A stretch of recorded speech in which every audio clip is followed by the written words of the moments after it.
السلام علیکم ورحمۃ اللہ وبرکاتہ۔ الحمدللہ رب العالمین والصلاة والسلام علی رسولہ الامین وعلی آلہ واصحابہ ومن تبعہم بإحسان الی یوم الدین۔ عن ابی قتادہ رضی اللہ تعالی عنہ عن النبی صلی اللہ علیہ وسلم قال وصيام يوم عاشوراء احتسب على الله ان يكفر السنة التي قبله رواه مسلم۔ ابو قتادہ رضی اللہ تعالیٰ عنہ سے مروی ہے، رسول اکرم صلی اللہ علیہ وسلم نے فرمایا، عاشوراء کے روزے کے تعلق سے میں اللہ تعالیٰ سے یہ امید رکھتا ہوں کہ اللہ تعالیٰ عاشوراء کے روزے کے بدلے پچھلے ایک سال کے گناہوں کو مٹا دے گا۔ یہ روایت صحیح مسلم کی ہے۔ برادران اسلام، اسلامی کیلنڈر میں دو تاریخیں بڑی اہمیت کے حامل ہیں۔ پہلی تاریخ وہ ہے جس کا تعلق اسلامی کیلنڈر کے پہلے مہینے سے ہے، اور دوسری تاریخ وہ ہے جس کا تعلق اسلامی کیلنڈر کے آخری مہینے سے ہے۔ اسلامی کیلنڈر کے پہلے مہینے میں جو تاریخ بڑی یادگار ہے وہ محرم کی 10ویں تاریخ ہے، جسے یوم عاشوراء کہا جاتا ہے، اور اسلامی کیلنڈر کا آخری مہینہ ذی الحجہ کی 10ویں تاریخ بھی بڑی اہمیت کی حامل ہے، اسے یوم النحر کہا جاتا ہے۔ اس طرح سے یہ دونوں 10 نمبر کی تاریخیں بڑی اہمیت کے حامل اور بڑی یادگار ہیں، اس لیے کہ ان دونوں میں ہمارے لیے درس ہے، عبرت ہے اور نصیحت ہے۔ اللہ عز و جل نے ان دونوں تاریخوں کا ذکر کیا اور کہا ہم نے ان دونوں تاریخوں کو یادگار بنا دیا۔ یوم عاشوراء کے تعلق سے اللہ عز و جل نے اس واقعے کو ذکر کیا جو واقعہ یوم عاشوراء کے روز ہوا تھا، اور کہا فَالْيَوْمَ نُنَجِّيكَ بِبَدَنِكَ، اے فرعون آج ہم تمہیں تمہاری جسم کے ساتھ بچا لیں گے، یعنی سمندر میں ڈوبنے نہیں دیں گے، تمہارے جسم کو سمندر سے نکال لیں گے۔ وَنَجْعَلَكَ لِمَنْ خَلْفَكَ آیَةً، اور اے فرعون ہم تجھے بعد میں آنے والوں کے لیے نشان عبرت بنا دیں گے۔ بہت سارے لوگ ہماری آیتوں سے غافل ہوتے ہیں۔ یوم النحر کا جو واقعہ تھا، اللہ عز و جل نے اس واقعے کو بیان کیا، اور بیان کرنے کے بعد کہا وَتَرَكْنَا عَلَيْهِ فِي الْآخِرِينَ، ہم نے اس واقعے کو پچھلوں کے لیے چھوڑ دیا، یعنی ہر دور میں ہر زمانے میں یوم النحر کو یاد کیا جائے گا، واقعہ ابراہیم اور اسماعیل کو یاد کیا جائے گا اور اس سے درس لیا جائے گا۔ ان دونوں تاریخوں کی اہمیت اس لیے ہے کہ یوم عاشوراء کا ایک پیغام ہے، وہ یہ ہے کہ حق اور باطل کی لڑائی شروع سے چلی آ رہی ہے۔ حق و باطل کے درمیان شروع ہی سے کشمکش ہے، لیکن ہماری تاریخ اس بات پر گواہ ہے کہ کامیابی حق کے لیے ہے، کامیابی حق کے لیے ہے، غلبہ حق کے لیے ہے، چاہے باطل کتنا طاقتور کیوں نہ ہو، کتنا زور آور کیوں نہ ہو، اس کے پاس کتنے لشکر کیوں نہ ہو، لیکن غلبہ حق کے لیے ہے، چاہے اہل حق کتنے کمزور کیوں نہ ہو، کتنے بے بس کیوں نہ ہو۔ تو یوم عاشوراء یہ پیغام دیتا ہے کہ غلبہ حق کے لیے ہے، انجام حق کے لیے ہے۔ اسی لیے موسیٰ علیہ السلام نے اپنی قوم بنی اسرائیل سے کہا تھا، جب فرعون نے بنی اسرائیل سے کہا، رب العالمین نے فرمایا وَقَالَ الْمَلَأُ مِنْ قَوْمِ فِرْعَوْنَ، فرعون کے قوم کے درباریوں نے کہا، کس سے؟ فرعون سے، أَتَذَرُ مُوسَىٰ وَقَوْمَهُ لِيُفْسِدُ فِي الْأَرْضِ، کیا تم موسیٰ کو اور اس کے قوم کو زمین میں فساد مچاتے ہوئے چھوڑ دو گے؟ وَيَذَرَكَ وَآلِهَتَكَ، جبکہ وہ تمہیں اور تمہارے معبودوں کو چھوڑ دے رہے ہیں۔ فرعون نے کیا کہا تھا سنیے، سنقتل ابناءہم ونستحیی نساءہم وإن فوقہم قاہرون، ہم بنو اسرائیل کے لڑکوں کو قتل کر دیں گے، ان کی لڑکیوں کو زندہ چھوڑیں گے تاکہ وہ ہمارے کام آئیں، اور ہم تو ان پر غالب ہیں۔ تو فرعون کو غرور تھا اپنی قوت کا، اپنی طاقت کا، غرور تھا اپنی حکومت کا، اپنے لشکروں کا۔ کہا ہم تو ان پر غالب ہیں، جیسا چاہے بنو اسرائیل کے ساتھ تصرف کریں گے۔ لیکن ہوا کیا، چند سال کے بعد جب اللہ عز و جل نے موسیٰ علیہ السلام اور ہارون علیہ السلام کے ذریعے ان پر حجت پوری کر دی اور وہ ایمان نہیں لایا، تو چند سالوں کے بعد اللہ عز و جل نے اسے اسی دریا میں ڈبو دیا جس کے پانی کو وہ اپنے محل کے نیچے گزار رہا تھا۔ رب العالمین کا حکم ہوا کہ اے موسیٰ کہ تم بنو اسرائیل کو لے کر مصر سے نکل جاؤ۔ تو بنو اسرائیل کو لے کر رات مصر سے نکلے۔ جب صبح ہوئی، سورج نکل رہا ہے، تو دیکھا سامنے دریا ہے جو موج مار رہا ہے۔ پیچھے پلٹے، دیکھا فرعون اپنے لشکروں سمیت آ رہا ہے۔ قال اصحاب موسیٰ انا لمدرکون، موسیٰ کے ساتھیوں نے کہا اب تو ہم پکڑ لیے گئے، مگر موسیٰ علیہ السلام نے کامل یقین کے ساتھ کہا ہرگز نہیں، ان معی ربی سیہدین، میرے ساتھ میرا رب ہے، جلد ہی راستہ بتائے گا۔ اور اس طریقے سے سمندر میں ان کے لیے خشک راستے بنا دیے گئے۔ یہ لوگ دریا عبور کر گئے۔ فرعون نے اپنے لشکروں سے کہا چلو ان کا پیچھا کرو، کیونکہ یہ لوگ اگر بچ نکلتے ہیں کہ ہمارے لیے خطرہ بن سکتے ہیں۔ جیسے ہی وہ دریا میں داخل ہوئے، پانی کو حکم دیا گیا کہ آپس میں مل جاؤ۔ اور جب فرعون ڈوبنے لگا تو ڈوبتے ہوئے کہا اب میں ہارون و موسیٰ کے رب پہ ایمان لاتا ہوں۔ بعض آیت میں اس نے کہا میں اس معبود پر ایمان لاتا ہوں جس پر بنو اسرائیل کا ایمان ہے، جس بنو اسرائیل کو کچل رہا تھا، دبا رہا تھا، ان کے لڑکوں کو ذبح کر رہا تھا، آج انہی کا نام لے کر کہہ رہا ہے میں ان کے معبود پر ایمان لاتا ہوں۔ کہا گیا آن اب ایمان لا رہے ہو جبکہ تم نے اس سے پہلے نافرمانی کی تھی۔ اور اس کے بعد اللہ عز و جل نے فرمایا لیکن ہم تمہیں پانی سے نکال لیں گے تمہارے جسم کو، اور تمہیں آنے والوں کے لیے عبرت بنا دیں گے۔ تو اس طریقے سے یہ جو عاشورہ کی تاریخ ہے، یوم عاشورہ ہے، ہر سال ہم پر آتا ہے اور ساری کی ساری انسانیت کو پیغام دے کر جاتا ہے غلبہ حق کے لیے ہے، نصرت حق کے لیے ہے، انجام حق کے لیے ہے، چاہے اہل باطل کتنے ہی طاقتور کیوں نہ ہو اور چاہے اہل حق کتنے کمزور کی نہ ہو۔ اس لیے جب فرعون نے کہا ہم تو ان پر غالب ہیں، تو موسیٰ علیہ السلام نے اپنے قوم سے کہا قال موسیٰ لقومی استعینوا باللہ واصبروا، موسیٰ نے اپنے قوم سے کہا اللہ سے مدد طلب کرو اور صبر کرو، ان الارض للہ یورثها من یشاء من عبادہ، زمین اللہ کے لیے ہے، جسے وہ چاہتا ہے اپنے بندوں میں سے زمین کا وارث بناتا ہے، یہ قوم کو لے جاتا ہے دوسرے قوم کی زمین پر بساتا ہے، اور آخر میں والعاقبۃ للمتقین، انجام متقیوں کے لیے ہے۔ تو یوم عاشورہ کا اہم پیغام یہ ہے کہ غلبہ حق کے لیے ہے۔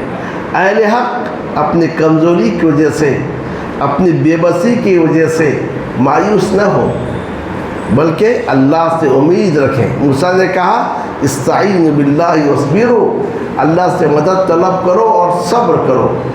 آج مسلمان جس حالت میں ہے اس سے کہیں زیادہ برے حالت میں بنو اسرائیل تھے فرعون کے دور میں، لیکن اللہ عز و جل نے چند سالوں میں حق کو غلبہ عطا کیا اور فرعون جیسی طاقت کو سمندر میں غرق کر دیا ہے۔ تو وہ آج جن حالات سے ہم گزر رہے ہیں، جس انداز سے ہمارے مسجدوں کو نشانہ بنایا جا رہا ہے، قرآن مجید کی توہین کی جا رہی ہے، مسلمانوں کی شناخت کو ختم کرنے کی کوشش کی جا رہی ہے، ہمارے جو مخصوص معاملات میں دخل اندازی کی کوشش کی جا رہی ہے، شریعت کے قانون کو بدلنے کی کوشش کی جا رہی ہے، اس سے مسلمانوں کو مایوس ہونے کی ضرورت نہیں ہے۔ یوم عاشورہ یہ پیغام دیتا ہے غلبہ تمہارے لیے ہے، نصرت تمہارے لیے ہے، انجام تمہارے لیے ہے، لیکن ایک شرط ہے۔ وہ شرط کیا ہے؟ یہ وہ شرط ہے جسے دوسرے واقعے میں بیان کیا گیا۔ دوسرا واقعہ جو یوم النحر کا ہے، اس میں اس شرط کو بیان کیا گیا۔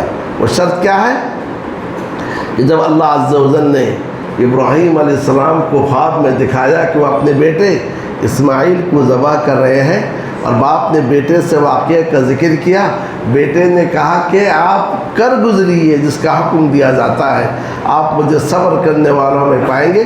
اس کے بعد اللہ تعالیٰ نے فرمایا فَلَمَّا أَسْلَمَا وَتَلَّهُ لِلْجَبِينِ، جب دونوں اللہ کے حکم کے سامنے جھک گئے اور ابراہیم نے اپنے بیٹے اسماعیل کو پیشانی کے بل لٹا دیا، تب ہم نے پکارا آسمان سے، ابراہیم تم نے اپنے خواب کو سچ کر دکھایا۔ ہم نیکوکاروں کو ایسا ہی بدلہ دیتے ہیں۔ ایک بڑی قربانی کے عوض اسماعیل کو بچا لیا گیا اور اس واقعے کو آنے والوں کے لیے چھوڑ دیا گیا ہے۔ تو ابراہیم اور اسماعیل نے کیا کیا؟ اسلما، دونوں اللہ کے حکم کے سامنے جھک گئے۔ تو لہذا غلبہ حق کے لیے ہے، لیکن ضرورت ہے اس بات کی کہ اہل حق اپنے آپ کو اللہ کے حکم کے سامنے جھکا دیں۔ تو آج بھی اہل حق اپنے آپ کو اللہ کے حکم کے سامنے جھکا دیں کہ ہم اپنی زندگیوں کو صبح اور شام کو اللہ کے حکم کے تابع کر دیں گے، تو پھر اللہ کی مدد ہماری منتظر ہے۔ وَكَانَ حَقًّا عَلَيْنَا نَصْرُ الْمُؤْمِنِينَ، مومنوں کی مدد ہم پر حق ہے۔ اللہ نے اپنے اوپر مومنوں کی مدد کو واجب قرار دیا ہے۔ تو الغرض برادران اسلام، اسلامی کیلنڈر کی یہ دو تاریخیں ہیں جنہیں یادگار بنا دیا گیا ہے۔ پہلی تاریخ وہ ہے جو یوم عاشورہ ہے، جو چند روز کے بعد آنے والا ہے، یہ اعلان کرتا ہے کہ حق کے لیے غلبہ ہے۔ اور دوسری تاریخ یوم النحر ہے جو پچھلے مہینہ گزر چکا ہے، وہ یاد دلاتا ہے غلبہ حاصل کرنا چاہتے ہو اپنے آپ کو اللہ کے حکم کے تابع کر دو۔ برادران اسلام، یہ جو یوم عاشورہ ہے، محرم کی 10ویں تاریخ کو یوم عاشورہ کہا جاتا ہے۔ عاشورہ یہ لفظ عاشر کا مؤنث ہے۔ عاشر کا معنی 10واں، عاشورہ کا معنی یوم اللیلۃ عاشورہ، 10ویں رات کا دن، کیونکہ جو روزہ رکھیں گے دن میں رکھتے ہیں، رات میں نہیں رکھتے ہیں۔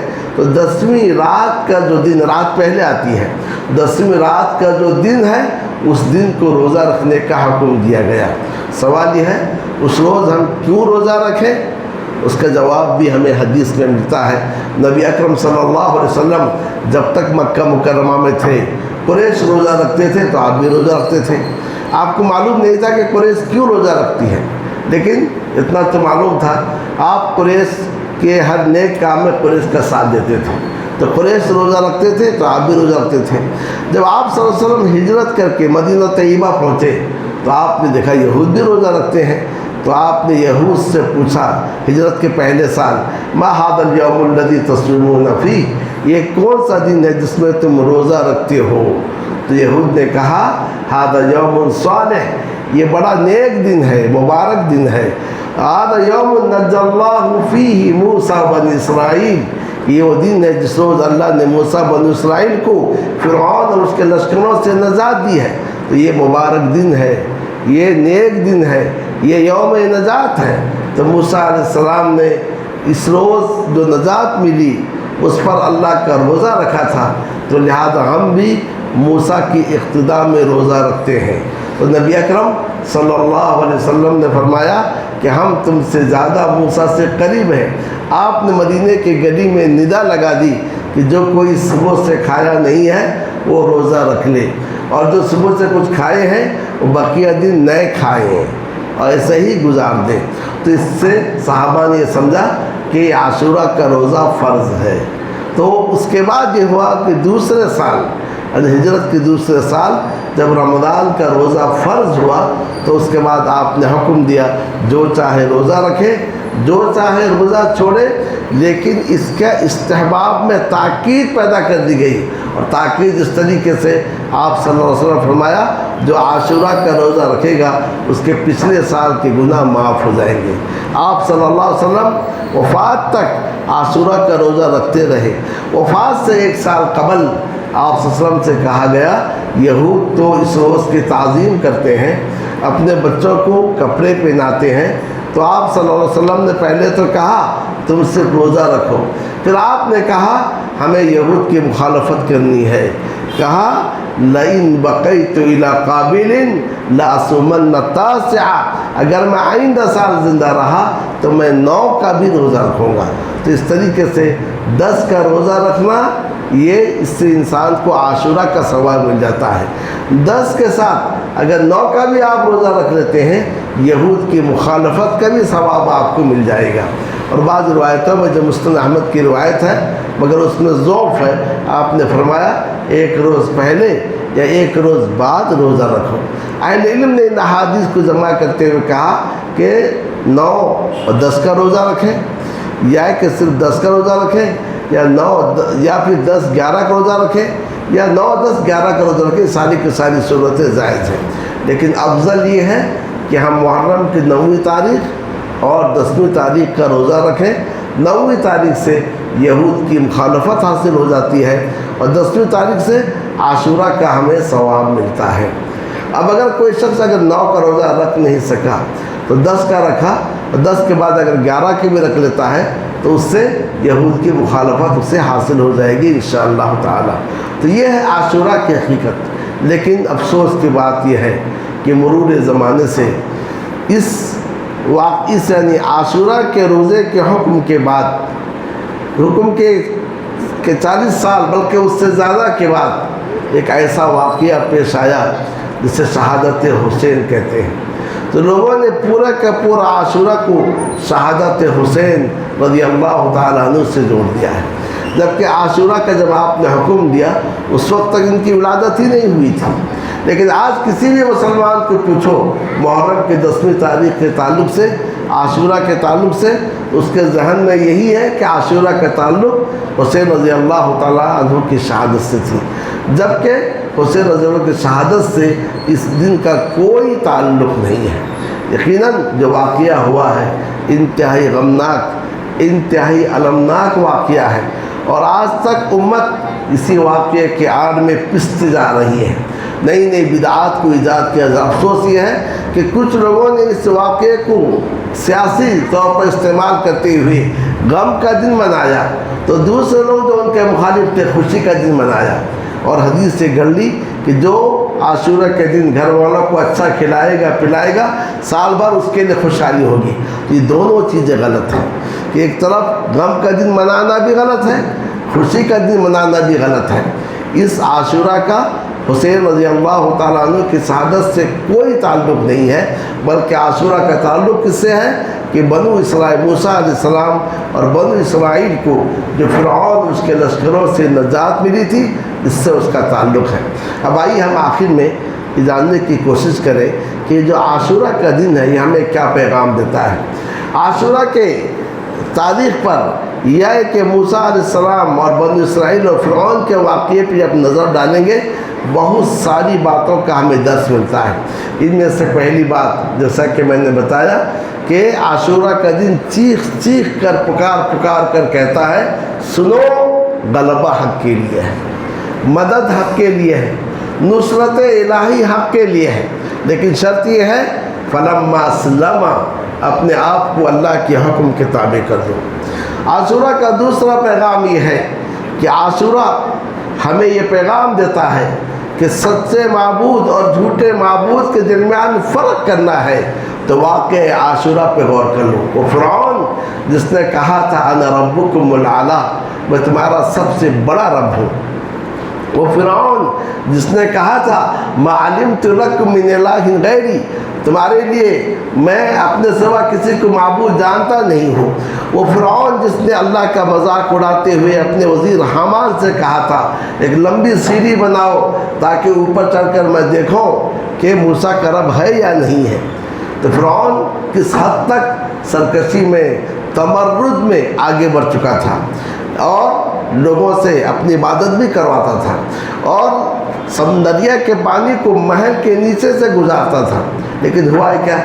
ہوا یہ کہ اسی دریا کے پانی میں اسے ڈبو دیا گیا.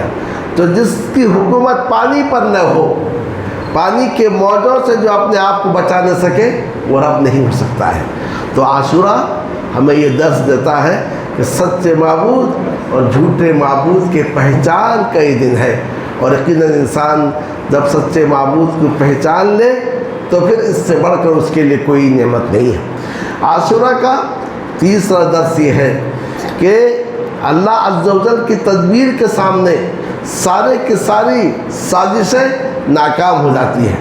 فرعون کو جب نجومیوں نے بتایا کہ بنی اسرائیل میں ایک ایسا شخص پیدا ہونے والا ہے جس سے تمہاری حکومت ختم ہونے والی ہے، تو اس نے اعلان کیا بنی اسرائیل میں جو بھی لڑکا پیدا ہو اسے قتل کر دیا جائے. لیکن اللہ کی تدبیر ایسی ہوئی کہ اللہ تعالیٰ نے اس لڑکے کو جس کے ہاتھوں فرعون کی حکومت کا خاتمہ تھا، فرعون کے محل میں اس کی پرورش کروائی. اور وہ پورا کا پورا واقعہ جانتے ہیں کہ جب موسیٰ علیہ السلام پیدا ہوئے تو موسیٰ علیہ السلام کے والدہ کو خوف اور ڈر پیدا ہو گیا، اب پولیس والے آئیں گے، میرے بچے کو پکڑیں گے اور ذبح کر دیں گے. اللہ نے ان کے دل میں بات ڈالی، ایک صندوق بناؤ، صندوق میں بچے کو رکھو، صندوق کو دریا میں ڈال دو. ایک ماں ایک کے نومولود کو صندوق میں رکھے پھر اس کو دریا میں ڈال دے، یہ کیسے ہو سکتا ہے؟ رب العالمین نے موسیٰ علیہ السلام کے ماں سے کہا اِنَّا رَادُّهُ إِلَيْكَ، ہم اسے تیرے جانب لوٹانے والے ہیں. وَجَاعِلُوهُ مِنَ الْمُرْسَلِينَ، اسے ہم رسول بنانے والے ہیں. الغرض انہوں نے اسباب کو اپنایا، صندوق کو دریا میں ڈالا. موسیٰ علیہ السلام کے بہن سے کہا پیچھے پیچھے چلو، دیکھو صندوق کہاں جا رہا ہے. فرعون اور اس کی بیوی دونوں محل میں بیٹھ کر دریا کا لطف لے رہے تھے، موجوں کا لطف لے رہے تھے. دیکھا ایک باکس، ایک صندوق بہتا ہوا آ رہا ہے، اس کو نکالا گیا، دیکھا تو ایک مسکراتا ہوا بچہ ہے. فرعون کو شک ہوا کہیں یہ وہی لڑکا نہ ہو جس کے ہاتھوں میری حکومت کی تباہی ہے، مگر اس کی بیوی نے اسے روک دیا. اتنے ہمیشہ وسوسہ ہوتا ہے، کتنا پیارا سا خوبصورت بچہ ہے، ہماری کوئی اولاد نہیں، اس کو ہم اپنا لڑکا بنا لیتے ہیں. اب بچے کو بھوک لگی اور بلبلانے لگا. ملک کی ساری عورتوں کو بلایا گیا جو دودھ پلاتی تھی، بچے نے دودھ پینے سے انکار کیا. آخر موسیٰ علیہ السلام کی بہن کسی طرح سے محل میں داخل ہو گئی تھی. کہا میں ایک عورت کو جانتی ہوں جس کا دودھ ہر بچہ پیتا ہے. کہا لے آؤ. تو اپنی ان کی ماں کو بلایا گیا اور اس کے ساتھ موسیٰ علیہ السلام دودھ پینے لگے. پھر بھی فرعون کو شک ہوا لیکن وہ کچھ کر نہیں سکا. تو اللہ کا جو وعدہ اِنَّا رَادُّهُ إِلَيْكَ، ہم اسے تیرے جانب لوٹانے والے ہیں. اور اس طریقے سے ان کے ماں آتی تھیں، دودھ پلا کے جاتی تھیں، تو اسی محل میں ان کی تربیت ہوئی، پرورش ہوئی. تو اندازہ لگائیے کہ اللہ کی تدبیر کے سامنے ساری کی ساری سازشیں ناکام ہو جاتی ہیں. وَمَكَرُوا وَمَكَرَ اللَّهُ، انہوں نے مکر کیا اور اللہ بھی اپنی چال چلتا ہے اور اللہ سب سے بہترین چال چلنے والا ہے. تو اس واقعے سے یہ تیسری بات معلوم ہوئی. اس واقعے سے چوتھی بات معلوم ہوتی ہے. یہ واقعہ ہمیں یہ درس دیتا ہے جو اللہ پر کامل توکل رکھتے ہیں، اللہ پر کامل یقین رکھتے ہیں، اللہ پر مضبوط ایمان رکھتے ہیں، اللہ ان کے لیے مشکلات میں راستہ کھولتا ہے. کیسے؟ سامنے دریا ہے، دریا موج مار رہا ہے، پیچھے پلٹے تو دیکھ رہے ہیں فرعون لشکروں کے ساتھ آ رہا ہے، کوئی بچنے کا راستہ نہیں ہے، بظاہر کوئی راستہ نہیں ہے، سارے کے سارے راستے بند ہیں. مگر موسیٰ علیہ السلام کا ایمان تھا اللہ کے حکم سے میں نکلا ہوں، اللہ ہی راستہ بنانے والا ہے. کہا کلا ان معی ربی سیہدین، ہرگز نہیں، فرعون ہمیں پکڑ نہیں سکتے، میرے ساتھ میرا رب ہے، مجھے راستہ بتائے گا. تو اللہ نے حکم دیا کہ اپنے لاٹھی کو دے مارو اور راستے بن گئے اور پار کر دیے. اور یہی توکل چاہیے. نبی اکرم صلی اللہ علیہ وسلم جب غار ثور میں ابوبکر صدیق رضی اللہ تعالیٰ عنہ کے ساتھ غار ثور میں بیٹھے ہوئے تھے، کفار تلاش کر کر کے تھک کے غار ثور تک پہنچ گئے اور اس غار کے اوپر کھڑ کے ادھر ادھر دیکھ رہے تھے. ابوبکر صدیق رضی اللہ عنہ پریشان ہو گئے کہ اب اگر یہ ہمیں پکڑ لے تو کیا ہوگا. کہا اللہ کے نبی ان میں کا کوئی اگر اپنے پاؤں کو دیکھے تو پھر ہمیں دیکھ لے گا. تو نبی اکرم صلی اللہ علیہ وسلم نے کامل یقین کے ساتھ کہا ما ظنک باثنین اللہ ثالثہما. دو کے بارے میں تمہارا کیا گمان ہے جن کا تیسرا خود اللہ عز و جل ہے. تو ضرورت ہے اس بات کی یہ کامل یقین کامل توکل اپنے اندر پیدا کرے. رب العالمین نے وعدہ کر دیا وَمَن يَتَوَكَّلْ عَلَى اللَّهِ فَهُوَ حَسْبُهُ. جو اللہ پر توکل کرے اللہ اس کے لیے کافی ہے. آج جن حالات سے گزر رہے ہیں ہم کہ ان حالات میں عاشورہ ہمیں یہ سارے کے سارے پیغام نہیں دیتا ہے. اور عاشورہ کے پیغامات میں سے ایک آخری پیغام آپ سن لیں وہ یہ ہے کہ آج مسلمانوں کو چاہیے اپنی شناخت اپنی پہچان کو باقی رکھیں. اپنی شناخت اور اپنی پہچان کو دوسرے میں گم نہ کریں. اسی لیے نبی صلی اللہ علیہ وسلم نے کہا آئندہ سال اگر میں زندہ رہا تو میں 9 کا روزہ رکھوں گا. تو گویا 10 کے ساتھ جو 9 کا جو رکھتے ہیں تو 9 کا روزہ ہمیں یہ پیغام دیتا ہے اپنے وضافتہ کو اپنے چال و چلن کو اپنی بولی کو اپنے رہن سہن کو اپنے تہواروں کو یہود اور نصارہ اور غیر مسلموں کے جیسے نہ بناؤ بلکہ اپنی شناخت کو باقی رکھو. افسوس کی بات یہ ہے کہ آج ہمارے گھروں میں غیروں کی ساری کی سلسلے داخل ہو گئی ہیں. تو وہ اس طریقے سے یہ جو عاشورہ آ رہا ہے یہ سارے کے سارے ڈھیر سارے پیغام لے کر ہمیں آتا ہے.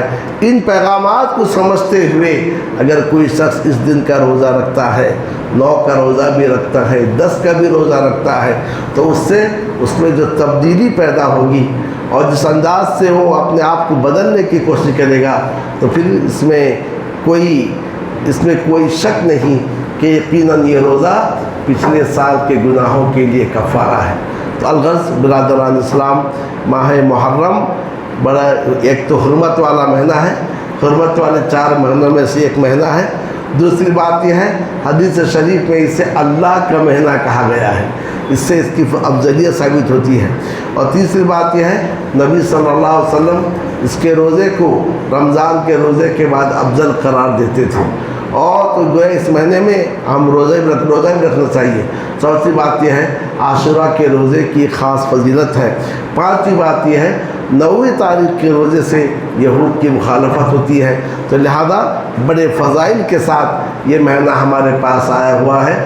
ہمیں یہ چاہیے اس ماہ کے تقدس کو برقرار رکھیں. اس ماہ کے پیغام کو یاد کریں اور اس ماہ کا جو حق ہے اس حق کو ادا کرنے کی حق کو ادا کرنے کی کوشش کریں. اللہ عز و جل ہم سبوں کو اس کی توفیق عطا فرمائے. وصلی اللہ تعالی علی النبی الکریم وعلی آلہ وصحبہ اجمعین.